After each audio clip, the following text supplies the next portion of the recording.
इधर में सरस्वती पूजा नहीं होता। उन्होंने सरस्वती पूजा शुरू किया। ओके जिज्ञेस करो सरस्वती पूजार मंत्र बोल आगे सरस्वती पूजार मंत्र बोल।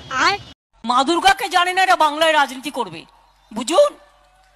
মা দুর্গা জানে না, মা কালী জানে না, রক্ষা কালী জানে না, চামুন্ডা কালী জানে না, সিদ্ধেশ্বরী কালী জানে না, সর্বমঙ্গলা কালী জানে না, ভবতারিণী জানে না, ভুবন মোহিনী জানে না। যখন আপনার বাড়ি গিয়ে আপনাকে উল্টো পাল্টা বলবে আপনি কানটা মুলে দেবেন আস্তে করে। কান মুলে দিলে কেস হবে না, গালে থাপ্পড় মারলেও একটা কেস হবে, কান মুলে দিলে কেস হবে না। সিবিআই আসলে বলবেন আসুন আসুন বসুন, একটা আসন পেতে দেবেন আর সামনে একটা গ্যাসের সিলিন্ডার রেখে দেবেন, ঠিক আছে? ওরা আসলে মুড়ি খেতে দেবেন, মুড়ির সাথে একটু তেল দেবেন, বলবেন ওটাতে জিএসটি লাগবে না, ওটা আমি বাড়ি থেকে ম্যানেজ করে দেবো। এসো খেলা হবে, খেলে দেখো। আগে একটা বিড়ি 3-3 বার টানতো চোর, চোরের মায়ের বড় গলা, চোর কি মাই চোরছে বলে ভাবছে তা দিন তা দিন তা দিন তাক তা হুগলি নিয়ে যা হবে। এবং আমাদের টার্গেট আছে আগামী 5 বছরে 1.5 কোটি ছেলে মেয়েদের চাকরি আমরা দেব। সারাক্ষণ তো আমার পেছনে লাগছে, দেখতে পাচ্ছেন না? সারাক্ষণ পেছনে লাগে, টাকা দেয় না, এমনকি খাদ্যের টাকাও দেয় না।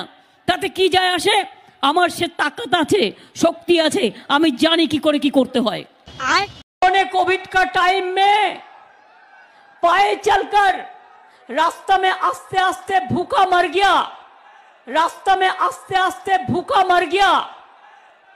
1 पैसा भी आप लोगों ने नहीं दिया, लेकिन मैंने और मजदूर को बाहर से पैसा देके ट्रेन भाड़ा करके हम ले आया। फोन कर ले हेलो बोलबेन, नट इंग्रेजी वर्ड, এমনি বলুন হ্যালো হাই, ওটা পরে বলবেন। এখন শুধু বলবেন জয় বাংলা কেমন আছেন, জয় বাংলা এক তো বলবেন, হ্যালো বললেও হ্যালো হ্যাঁ জয় বাংলা বলুন। রাত 3টায় ঘুম থেকে উঠতাম, তারপরে বাড়িতে রান্না করতাম। ভাই বোনেরা কি খাবে, মাকে কাজ করতে দিতাম না।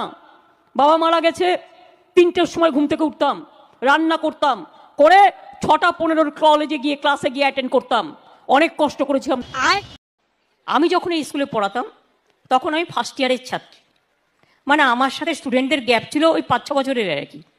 প্রায় আমিও স্টুডেন্ট ছিলাম সেই সময়, বাট সেই সময়টা হাত খরচা চালানোর জন্য বাবা সবাই মারা গেছে।